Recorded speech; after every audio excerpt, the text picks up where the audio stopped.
A. Her boyfriend B and their two friends C and D decided to go on a mountain climbing trip to celebrate graduating university. The four friends were from the same club and had been friends since they started university. They planned to set out for the cabin on the first day by car, spend the night there, and then go mountain climbing the next day.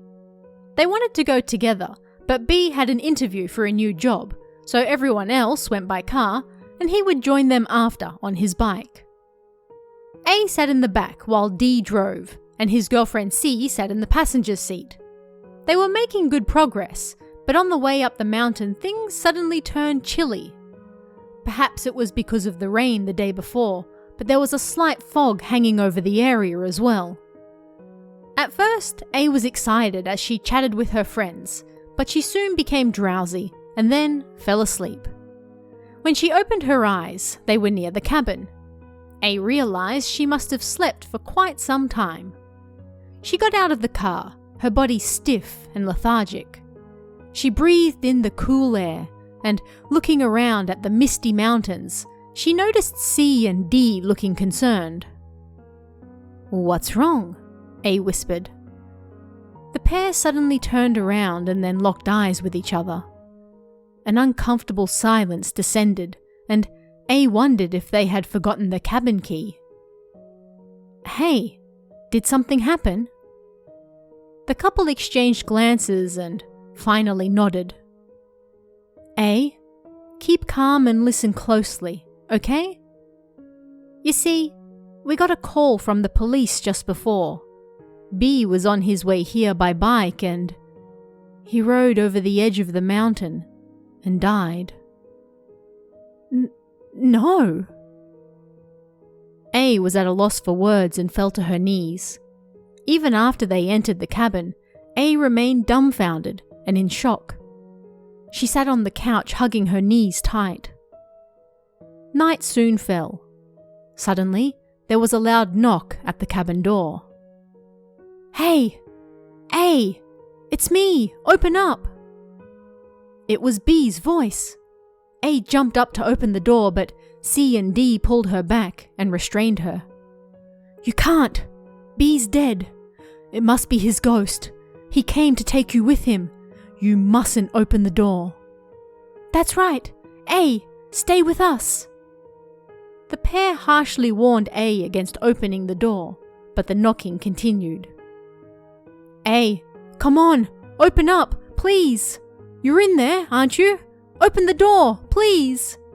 B screamed desperately. She wanted to see him again, just one more time. That was all A could think. She shook C and D off and ran for the door. The door her boyfriend was waiting behind. She flung the door open and was greeted with a white roof. B, his eyes swollen and bloodshot, looked down at her. "A, thank God." B grabbed her hand and grasped it tightly within his own. A couldn't understand what was going on, so B explained. There was an accident, but it was A, C, and D who drove over the edge of a cliff. A was thrown from the back seat, and she had been stuck in a state between life and death all night long. C and D died instantly, B said, hugging her tightly. They must have been lonely there all by themselves, so they wanted to take you along with them. This is another story that's been doing the rounds since at least the late 1990s. There are several variations on the story, such as how many people are involved and where the story takes place, but the general theme remains the same across them all. There is an accident, a woman is warned not to open the door because her boyfriend is dead, but in the end she gives in and it turns out that everyone else was dead, and they were trying to take her into the afterlife with them. It was her boyfriend's knocking on the door that brought her back to the living. This story featured in an episode of the variety show Yonimo Kimyo na Monogatari and has appeared in several manga set pieces as well. On August 5th, 2000, a slightly different version of this legend was shared on Ni Channel, This one, called You Are, tells the tale of two couples who go to the beach instead of the mountains. They decide to have a race on the way back, with one young man, B, on his bike, while the rest drive back by car. Of course, B never makes it, and the other couple are forced to tell his girlfriend, A, that he had an accident while they were racing and he died. After he died, however, they heard him banging on their door and calling for them to open up, so if he does the same thing to her, she mustn't open the door under any circumstances. The rest of the story runs much the same way, and eventually A caves in, opens the door, and finds herself in a hospital room. Turns out the others were the dead ones all along.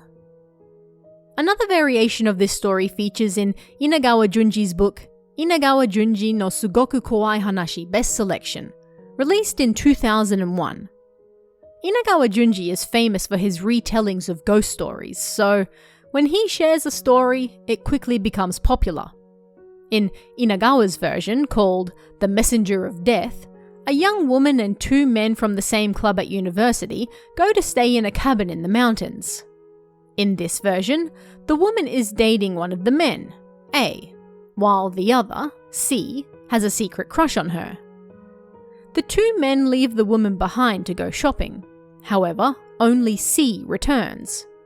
He informs her that they were just in an accident and A died. If he happens to return, she must not open the door under any circumstances. Of course, A eventually returns and starts knocking loudly on the door, asking his girlfriend to open up. The woman can't help herself because she loves him and opens the door. It turns out that, surprise, surprise, C was actually the dead one all along.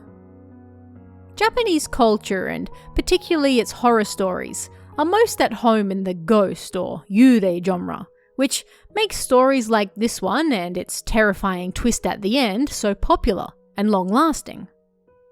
But what did you guys think of this one? Do you have any similar urban legends from your own country? Let me know in the comments below, and I'll see you again next time.